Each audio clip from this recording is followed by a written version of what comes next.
Man amila salihan falinafsi.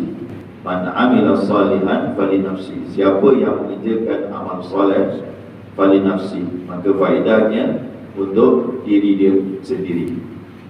Untuk diri dia sendiri. Jadi ulama cakap, ni ulama ni tafsirah, ni ayat ni nak tunjukkan kepada kita kalau dia punya faedah tu balik kepada diri awak sendiri. Macam mana kita beramal?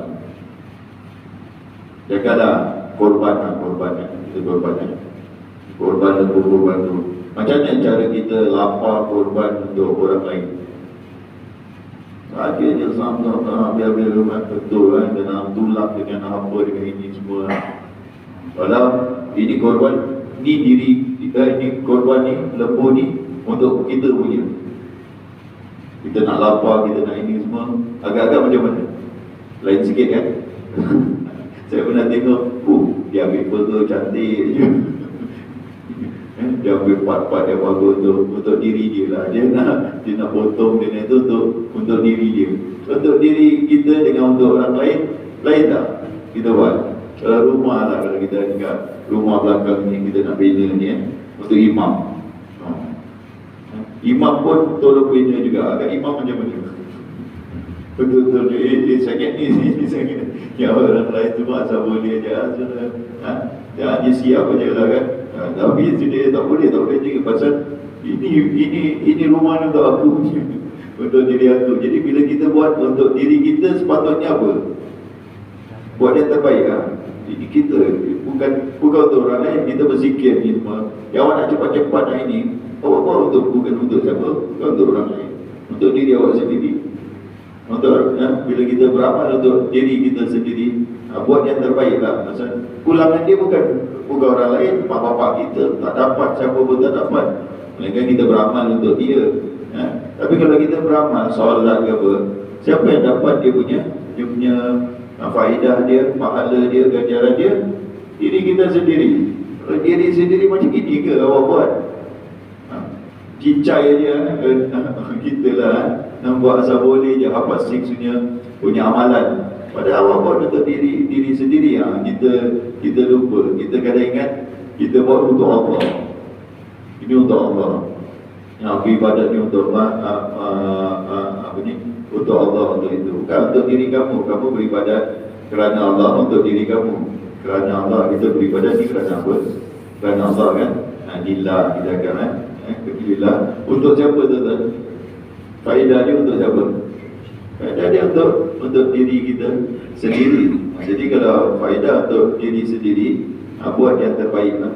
Man amila salihan falinafsi. Faedah dia balik kepada diri kita sendiri. Apa saja ganjaran tu untuk diri kita sendiri. Wa man asaa fa'alaiha. Siapa yang asa tadi apa ni? Dia buat baik, dia buat kejahatan. Asa kan? Asaa. Maka siapa yang buat kejahatan, maka fa'alaiha, maka bahaya tu, azab tu akan menimpa diri dia sendiri juga. Tadi dia buat baik pun diri dia, untuk diri dia. Dia buat jahat pun diri juga yang kena. Senang nak jaga ni nafsi-nafsi lah. Semua ni adalah nafsi-nafsi sendiri. Sendiri buat kerja, sendiri yang tanggung. Jangan anggap kadang-kadang kita buat ni tak apalah, nanti tanggung orang ni, tanggung orang tu, tanggung. Tak ada orang nak tanggung awak punya dosa awak. Awak buat dosa, awak tanggung dosa awak. Awak masuk dalam kubur, tanggung dosa. Minggu lepas anak saudara saya meninggal lah. Minggu lepas macam mana saya tengok dalam kubur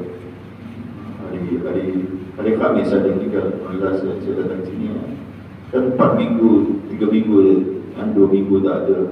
Setiap hari Khamis kan, dalam Khamis pergi saya je. Alhamdulillah saya meninggal juga. Mengejut juga meninggal kan. Dah baik, dah balik rumah. Ini dah baik, meninggal. Tiba-tiba malam tu dia meninggal. Jadi bila kita lihat kubur kita pergi ke kubur, dikebumikan Allah Akbar. Satu yang mengisahkan kita. Ini tempat kita kembali. Dalam kubur, siapa yang kita buat baik untuk diri kita, kalau kita buat jahat pun, kita buat amalan. Kita selalu dengar 3 perkara yang akan mengikut kamu ke kubur. Apa? Harta kamu, keluarga kamu, dan juga amalan kamu. 2 balik, 1 tinggal. Amalan ni tuan-tuan, kita kata amalan kita akan ikut. Amalan apa? Nak tanya amalan apa yang ikut? Amalan apa? Baik. Yang jahat tak ikut. Dengan jahat pun ikut juga. Amalan baik dengan amalan jahat, dua-dua ikut juga, tuan-tuan. Jangan fikir, amalan kita akan ikut dengan kita. Amalan apa yang ikut? Kalau jahat, dia ikut tak? Yang kena seksa dalam kubur tu apa tu? Amalan jahat dia lah, dia kena seksa dalam kubur. Akan ikut amalan kita ni. Yang baik dengan yang buruk pun akan ikut. Dua-dua, tengok siapa, macam mana kita di dalam kubur tu. Nabi jalan tengok 2 orang ni diseksa dalam kubur. Nabi cakap, seorang ni kerana tak istijab dengan betul kan. Dan satu apa tu? Dan satu ada 2 riwayat. Satu cakap riba, mengumpat. Lagi satu cakap namimah, mengadu domba. Mengumpat dah kata. Belum tunggu utama lagi, neraka utama. Dalam kubur je dah kata. Dia kerana dia mengumpat. Jadi kita bawa nanti masuk dalam kubur kita dengan mengumpat kita bawa dosa-dosa mengumpat kita. Ada macam mana ni? Kita tengok apa, bila imam tu baca talqin, saya belum betul-betul belakang imam, tempat duduk punya, selamat masuk dalam duduk betul-betul belakang imam tu kan. Dia baca talqin, saya pun tutup mata. Tuan-tuan boleh cuba kan? Saya tutup mata, aku gambarkan aku dalam kubur ni. Dia sedang bercakap dengan aku. Tak rasa tuan-tuan. Kita tutup mata, kita rasa macam kita dalam kubur. Imam tu juga cakap, wahai hamba Allah, jangan kamu takut. Ya betul. Dalam kubur tu, belum masuk kubur, baru rasakan macam talqin tu ditujukan kepada diri kita. Bila tutup mata kan gelap, kubur kan gelap. Kita aku dalam kubur ni. Itu saya ingat pengalaman rasa sekejap aja 2-3 hari tu hilangkan. Lama sangat. Jadi kalau dapat bertahan seminggu 2 minggu dah bagus. Sekejap aja 2-3 hari je back to normal. Salah hidup Allah Akbar. Sebab itu nak kena selalu pergi kubur tak? Selalu pergi jenazah, ikut jenazah siapa pun nak pergilah ke kubur. Memang rasa duduk dekat tengok kubur. Ini bila pergi kali terakhir pergi kubur? Allah Akbar. Dia tengok bila lah pun lama sangat. Dah hati keras, hati kita keras. Kalau pergi kubur, hati lembut. Sekejap lah. Nak kena selalu lah kita punya standard ini sebulan sekali mesti kena pergi kubur. Kekerasan hati kita ni ini bukan setahun sekali pergi kubur. Tetapi setiap bulan kena pergi kubur. Kena tengok. Kalau ada jenazah kita tak nampak. Kalau ada tahu jenazah, kita standby lah tempat kubur. Kalau bulan tu standby je tengok jenazah ada, kita masuk tengok. Allah Akbar. Jadi kita akan bawa dua-dua tuan-tuan. Kita akan bawa amalan baik kita. Jangan biasa hadis ni orang baca, amalan kamu akan bersama dengan kamu. Amalan apa? Ingat amalan baik je apa? Amalan jahat kamu pun masuk juga dengan kamu dalam kubur. Siapa yang menang? Amalan baik ke amalan kita? Tak cakap lah kita masuk semua amalan kita teruk sangat. Itu macam orang kafir boleh lah, macam orang-orang munafik lain. Tapi kita masuk dua-dua amalan ni. Siapa yang lebih majoriti atau lebih menonjol lah kita cakap amalan tu. Itu kita takut tu. Kali amalan jahat kita overcome, amalan baik kita habis kita di dalam kubur. Orang tu kena seksa kerana amalan mengumpat dia. Confirm tuan kita semua mengumpat punya. Cakap dosa mengumpat ni bukan macam cakap dosa berzina ke, dosa ini yang kita kata aku tak pernah buat, aku tak pernah buat. Mengumpat yang cakap tak pernah buat, hari-hari buat, selalu sangat buat. Itu kita tak takut lagi. Dalam kubur je gitu, kita masuk dengan dosa mengumpat, tak minta maaf dengan orang tu, terjun dalam kubur je gitu, memang kena. Hadis Nabi dah jelas kerana dosa mengumpat dia. Ada lagi dosa-dosa yang lain lagi. Jadi inilah kita kata siapa yang buat jahat maka dia kena, dua-dua dia kena tuan-tuan. Ini dapat balasan. Faedah dia balik sebenarnya, yang ini buat kejahatan dia akan menimpa diri dia. Ini yang kita menakutkan, dua-dua kita buat. Baik pun baik, jahat pun jahat juga. Ini dia. Cuma jahat ni ada peluang kita diberi masa kan, diberi masa untuk bertaubat kepada Allah Subhanahu Wa Taala. Itu yang rahmat Allah Subhanahu Wa Taala. Yang baik ni jangan ingatlah dah buat, jangan ingat kebaikan kita, lupa sudah kebaikan kita. Yang kita ingat apa? Kejahatan kita, tuan-tuan. Kalau tuan-tuan nak ingat aku buat baik, aku dah buat baik, itu yang teruk, itu teruk. Jadi tak boleh kata ulama. Ingat kita punya apa? Kita punya dosa, ingat kita punya kejahatan. Yang baik tak payah ingat. Dulu aku bantu ni, dulu aku tak payah ingat. Tak payah. Lupakan aja yang baik. Yang kita nak kena ingat adalah kejahatan kita. Jadi kejahatan kita, dosa-dosa kita, itu yang sekarang ni kita merayu kepada Allah SWT. Sebelum masuk kubur, better kita merayu habis-habis. Ada peluang ni kita dimaafkan dosa-dosa kita. Banyak dosa-dosa kita. Kalau kita fikir daripada balik sampai sekarang ni, tak terhitung apa banyak sangat. Ini kita minta pengampunan Allah Subhanahu Wa Taala sebelum datangnya hari kematian kita, sebelum innallaha yaqbalu taubat 'abdi ma lam yugharghir. Dia punya sound dia gini. Yugharghir. Kata Nabi yugharghir. Itu abang ipar saya lah, yang anak saya meninggal tu. Dia dah terdengar. Dia tak tahu. Itulah yugharghir tu. Itulah kita anggap bila nyawa dah sampai pokok. Dia dah dengar tau. Dia dengar. Begitu. Lepas tu dia ingat tak ada apa-apa. Cuma biarkan dah sejuk. Dia ingat orang tu tidur. Budak tu tidur kan. Tak ada apa-apa. Tak ada itu. Dia ada bunyi dia. Yugharghir sebelum nyawa sampai ke kerongkong.